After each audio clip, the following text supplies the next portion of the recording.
그런 유학은 없나 보죠.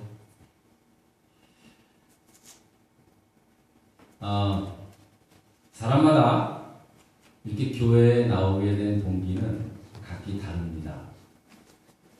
우리 코발리스 하나님 장로교회에 나오신 분들은 이곳에 와서 이렇게 유학을 하거나 또 비지팅으로 오셔서 교회에 나오시는 분들이 참 많이 있습니다.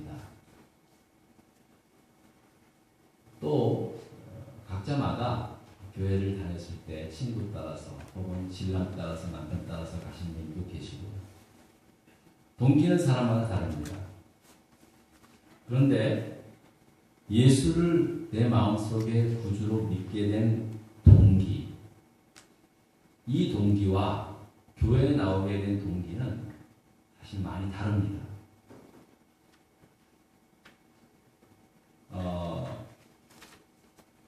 아무리 교회에 열심히 나와도 정작 만나야 할 예수님을 만나지 못한 채, 참된 믿음을 갖지 못한 채 10년, 20년 교회 다니시는 분들도 계십니다.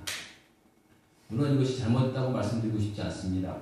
이것도 하나의 진정한 믿음을 갖게 되는 한 과정의 시간이라고 볼 때는 그래도 받아들일만 합니다. 하지만 이왕 내가 예수를 믿는 거라면 그냥 껍데기로 믿는 것보다는 좀 내 속에 참된 믿음이 뭔지 예수를 진정으로 인격적으로 만나게 되는 그런 믿음의 동기를 가지고 신앙생활하는 것이 너무 중요하다는 것입니다. 그러기 위해서는 적어도 세 가지 믿는 동기가 있어야 합니다. 첫 번째는 바로 인간 능력의 한계에서 얻는 믿음의 동기입니다. 우리가 살아가면서 이렇게 어쩌다가 교회에 나오게 돼서 예수를 믿게 되고 자연스럽게 예수를 믿게 되시는 분들도 계시지만 때로는 그 인간 능력의 한계 속에 부딪혔을 때 내가 할 수 있는 일은 없구나. 그때 비로소 주님의 능력을 붙잡는 그런 믿음의 동기가 있습니다.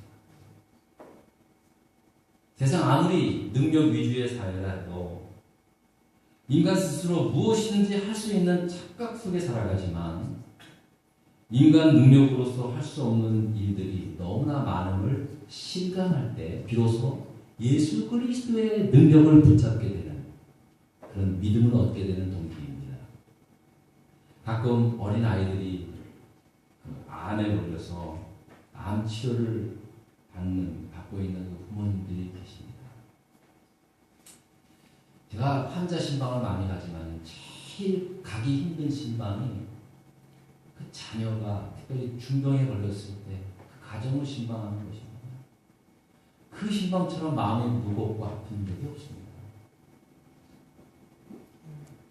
대부분 부모님들이 이런 말을 합니다. 목사님, 내가 우리 아이 때문에 가장 고통스럽고 괴로운 것은 내가 아이를 위해서 부모로서 아무것도 할 수가 없는 거예요. 그게 제일 괴롭답니다. 아니 왜 못합니까? 지금까지 암에 걸린 자기 자녀를 위해서 집까지 팔았습니다. 그 치료를 되기 위해서.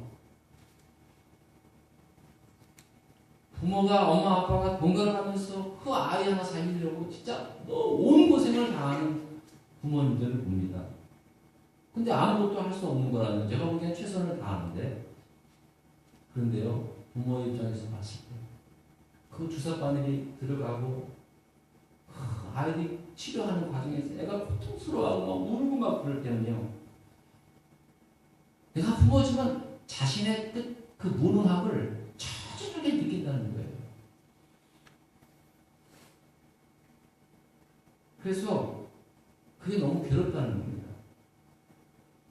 여러분들도 그러하듯이 다른 사람은 몰라도 우리 자녀들이 병들고 아프면요 거의 다 나 때문에 부모가 잘못해서 애가 그렇게 된 걸로 그렇게 우리가 알고 있습니다.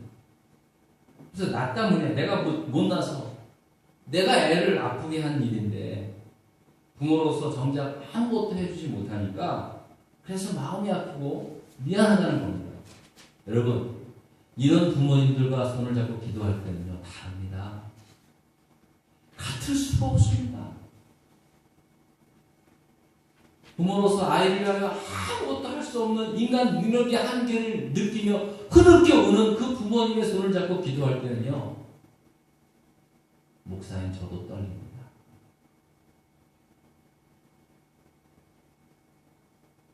자신의 연약함을 인정하면서 전능하신 하나님의 은혜를 간절히 바라는 그 믿음의 기도가 비로소 터져나옵니다.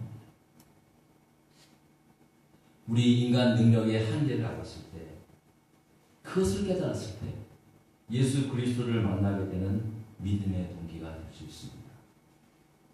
그러나 인간 능력의 한계를 깨닫는 것만으로도 온전한 믿음을 소유할 수는 없습니다. 왜냐하면 자기 능력의 부재로 어떤 사람은 자포자기를 한다든가 아니면 왜곡된 신뢰의 대상을 찾아가기 때문에 그렇습니다. 그래서 두 번째로 믿음의 동기가 있어야 되는데, 그것은 바로 인간 생명의 한계를 경험하는 동기입니다. 창세기 4장 26절을 보면 셋도 아들을 낳고 그 이름을 에노스라 하였으며 그때에 비로소 사람들이 여호와의 이름을 불렀더라는 말씀이 있습니다. 아담이 타락한 이후에 에덴에서 쫓겨난 다음에 4장이 넘어가는데 많은 자손들이 났는데 4장 26절에 에노스라는 자녀가 태어나므로 그때 비로소 여호와의 이름을 불렀다라는 성경 말씀이 있습니다.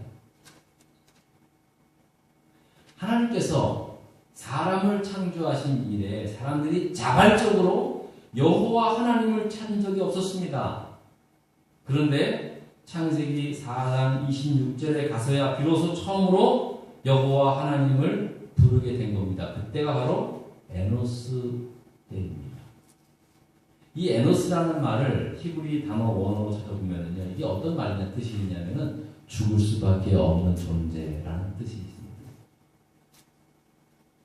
인간이 언제 하나님을 찾았습니까? 바로 내가 죽을 수밖에 없는 존재라는 것, 그리고 죽음이 남의 것이 아니라 나의 것이며 내가 오늘도 죽을 수 있다라는 이 존재임을 깨달았을 때 비로소 하나님을 찾았다라는 말씀입니다. 이렇게 인간 생명의 한계를 인식하는 것이 우리 믿음의 동기여야만 합니다. 그러나 또 이것만으로는 안 됩니다. 왜냐하면 세상 모든 종교는 기독교뿐만 아니라 불교도 마찬가지고 다른 모든 종교는 다시 이것네. 다른 모든 종교에서도 죽음 이후에 어떤 그 구원관이 있기 때문에 그렇습니다. 그래서 구태여 예수만 믿어야 할 이유가 없습니다. 다른 종교에도 얼마든지 그 종교의 교리대로 구원의 길이 있기 때문에 그렇습니다. 그러나 내가 곧 길이요 진리요 생명이니 나로 말미암지 않고는 하나님께로 올 자가 없다고 말씀하신 이 예수 그리스도를 구원자 여호와 하나님을 내 믿음의 대상으로, 이 예수 그리스도를 내 믿음의 대상으로 이 예수 그리스도를 내 하나님으로 믿는 그 믿음의 대상으로 확정하기 위해서는 우리의 믿음의 동기에 있어 한 가지가 더 필요합니다. 그게 뭐냐? 인간 의의 한계입니다. 우리가 능력의 한계를 체험했을 때, 또 생명의 한계를 체험했을 때 하나님을 찾을 수 있습니다. 그러나 온전하게 예수 그리스도를 통하여 구원의 하나님을 찾기 위해서는 나의 의에 대한 한계입니다. 인간은 결코 스스로 완전한 의에 도달할 수 없습니다. 이건 저나 여러분이 다 인정합니다. 그러나 이것을 부인하며 삽니다. 사회학자이자 신학자인 토니 캄폴러라는 사람은 모든 인간은 죽을 때 자기가 못다 이룬 업적을 후회하며 죽지 않는다. 바르게 살지 못한 것을 후회하면서 죽는다라고 말씀합니다. 저는 이 말에 전적으로 동의합니다. 저도 이렇게 목회자이기 때문에 장례식에도 많이 가고 또 제가 직접 집도도 많이 합니다. 그리고 때로는 임종을 앞둔 분들도 꽤 많이 만나게 됩니다. 그런데 제가 만났던, 임종을 앞에 두고 만났던 많은 분들 가운데, 아유, 목사님, 내가 그 아파트를 그때 팔아가지고 몇 억을 더 남겼어야 되는데, 그때 돈 못 번 거에 대해서 후회하시는 분 한 사람도 없었습니다. 아이고, 목사님, 내가 조금 더 노력해서 내가 그 위치까지 내가 한번 올라가 봤어야 되는데, 땅을 치며 후회하며 마지막 임종을 하시는 분들도 한 번도 못 봤습니다.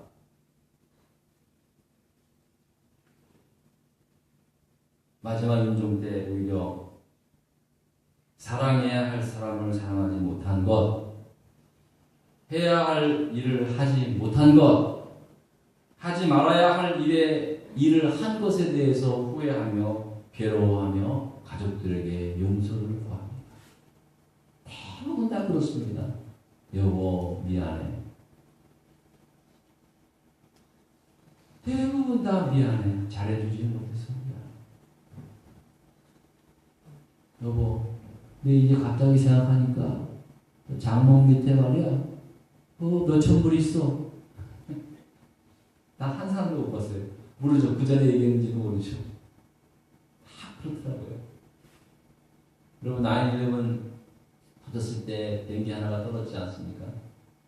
그때 마지막으로 가족들에게 남긴 메시지 보면은요, 다 동일해요. 뭔지 아세요? I love you so much. I miss you. I'm sorry.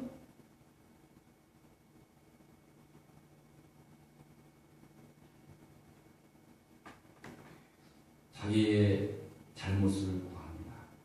그리고 목회자가 있으면 목회자 앞에서 내 눈을 바라보면서 내가 그동안 행해왔던 모든 잘못을 위해서 기도해 주십시오. 주께서 사하신다는 그 말씀을 듣기를 원합니다.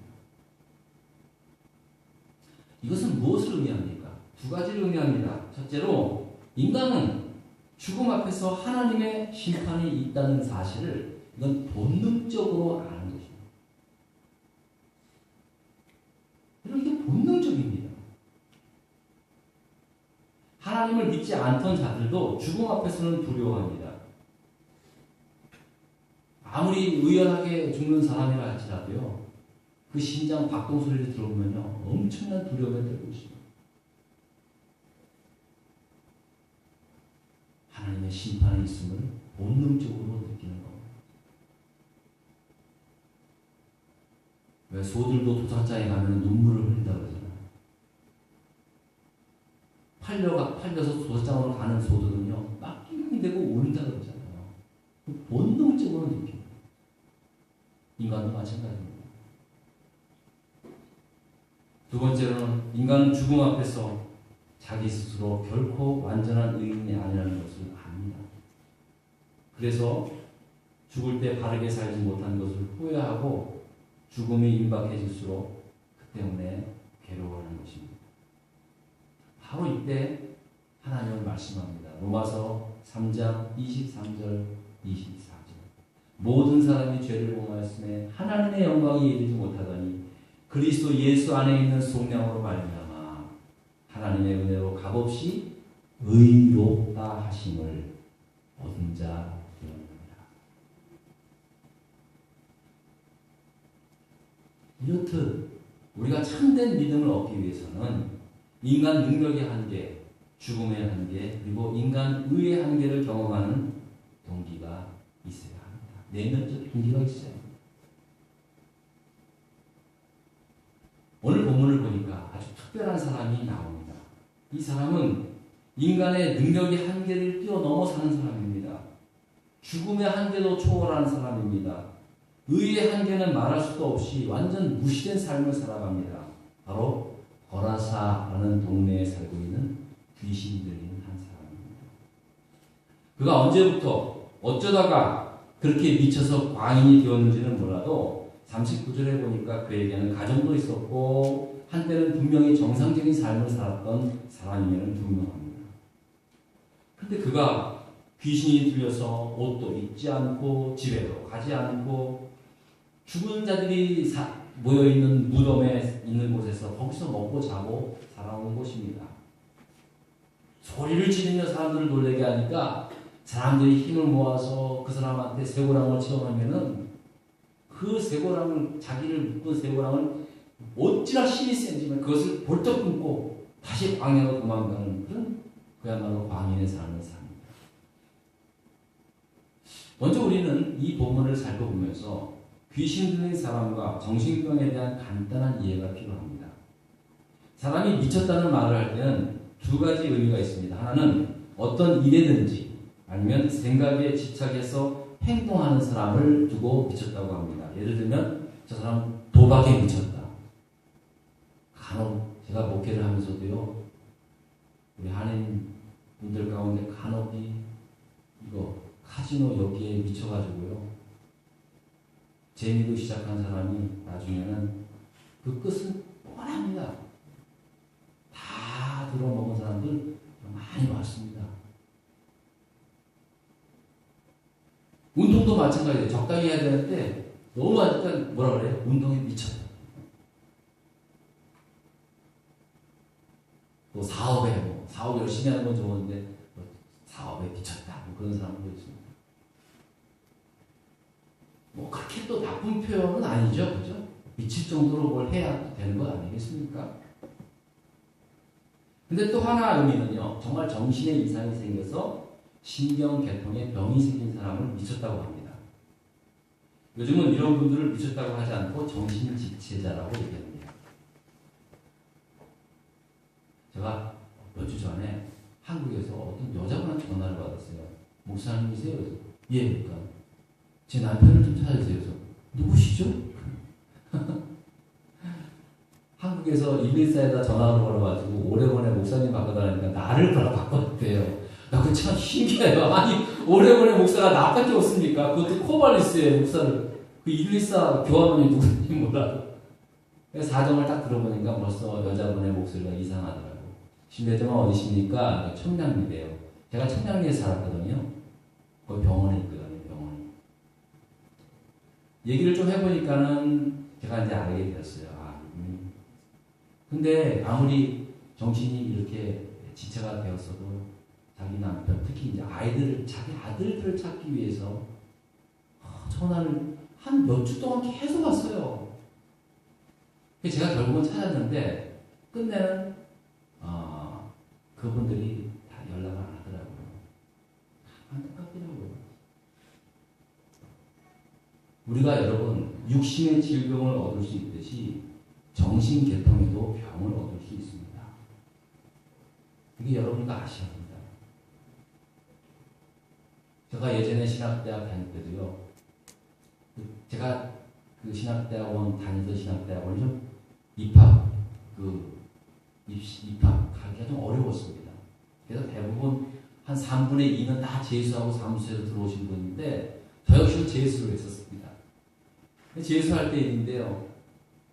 그때 제가 이제 공부하기 위해서 한 2달 전부터 학교 기숙사에 아는 전도사님을 통해서 들어가서 열심히 공부를 했는데 거기서 한 분을 만났어요. 대구에서 오신 분인데 철학을 전공하셨대요. 근데 이분은 사수제 하시는 거래요. 근데 얼굴을 딱 보니까 완전히 공부파예요. 고시생의 그 전형적인 모습 있잖아요. 껌 뜰 때 탁 치고 마로 쓰시고 누가 봐도 사수까지 하실 분은 아닌 것 같은데 어떻게 사수를 하시게 됐대요.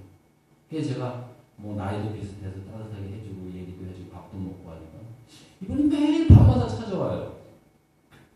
정말 멀쩡하신 분이에요. 근데 이 쇼핑백에다가 이 복사지 공부하는 그런 것들을 한가득 들고 이거 목사님 입시 자료에 되게 중요한 거라고 이거 좀 맞춰달라고.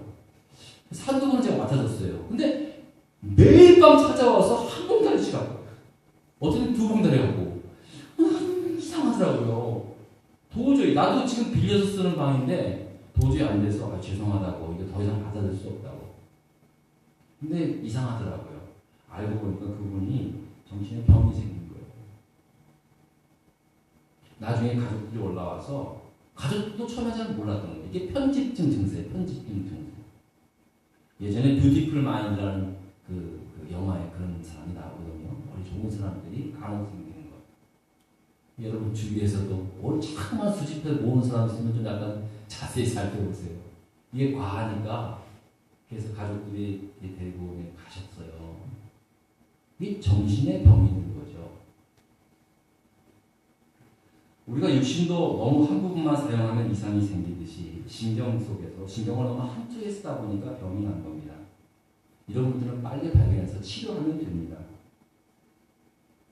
그리고 함부로 정신지체 장애가 생긴 분들한테 귀신 들렸다고 하면 안 됩니다. 그럼 더 미칩니다. 이것은 육신에 병이 들었을 때 귀신 들려서 병이 들렸다고 하는 말과 똑같습니다. 우리가 먼저 정신적인 장애를 가지신 사람한테는 정신에 질병이 들었다고 하는 긍휼한 마음이 있어야 합니다. 간혹 가다가 너무 신앙이 좋으신 분들은 다 귀신 들려요. 다 귀신. 다 악한 마귀가 들렸대요. 그래서 막 그냥 쉬쉬 거리면서 막 쫓아야 된다고 그러는데 여러분 좀 주의하셔야 합니다. 그런데 문제는 여기 있습니다. 문제는 이렇게 정신의 질병이 생긴 분들은 정신 상태가 약한 상황이기 때문에 그때부터 악한 사탄 마귀가 그 사람들이 악한 영을 제어할 수 있는 능력이 전혀 없는 상황입니다. 그래서 이 악한 귀신들이, 그야말로 귀신의 영들이 그런 사람을 대상으로 해서 그들을 통해 더 파괴적이고 더 사악한 일들을 자행하는 그런 경우들이 얼마나 많은지 모릅니다. 결과적으로 봤을 땐 귀신 드는 게 맞지만 사실은 그 전 단계에 정신적으로 연약해졌을 때 정말 이 악한 사탄의 영이 그 사람들을 통해서 더 흉악한 일들을 행하는 것. 제가 한국에 오기 전에 서울구치소에서 6개월 동안 사형수 2명을 함께 매주 월요일마다 예배드리는 적이 있습니다. 몇 번 말씀을 드렸죠. 그때 제가 맡았던 2분의 사형수의 이름은 한 분은 김호성이라는 친구고 한 분은 그 지조우파 형제였던 강동훈이라는 친구였습니다. 2분 다 형을 집행을 해가 제가 직접 장례까지 치러드렸는데요. 그 중에 김호성이라는 친구는요, 참, 이 친구는 원래 우울증이 있었어요. 근데 그때만 해도요, 우울증에 걸려도 제대로 치료조차, 보호조차 되지 못했던 때거든요. 1980년 말, 95년도에 형이 집행되었으니까 1980년대 말일 것 같아요. 88년도, 89년도. 근데 이 친구가요, 어느 날 부모님들 계시고 형수도 계시고 조카도 있는데요. 촛불을 이렇게 켜놓고 있는데 이 귀에 들리더래요. 야, 너 지금 빨리 가서 니네 가족을 죽이지 않으면 엄청난 일이 일어난다고 막 그냥 이 귀에 막 자꾸 들리더래요. 그때 겨울이었는데 자기도 모르게 그냥 일어나서 거기 가서 칼을 갖고 아버지 어머님 죽이고 형수 죽이고 조카를 죽이고 자기 집 앞마당 꽃밭에다가 4사람을 한꺼번에 다 묻었어요. 나중에 형사가 그러니까 공범이 있는 줄 알았대요. 왜냐하면 그 체구가 저보다 작았거든요. 그 친구가. 그것도 겨울에 4사람을 한꺼번에 그 앞마당에 묻으려면요. 장정 4사람이 파도 그거 하룻밤 만에 못 팝니다. 깊게 파야 되거든요. 근데 그 김호성이라는 친구가 저한테 그러더라고요. 전도사님이었으니까 전도사님 그때 땅을 파는데 모래 파듯이 파여지더래요. 푹 파는데 자기가 어떻게 그런 힘이 나왔는지 모르겠어요. 그 친구가 처음에 교도소에 들어오는 날, 그때 저는 보지 못했지만 그를 봤던 그 사람에게 복음을 전했던 장로님이 한 분 계신데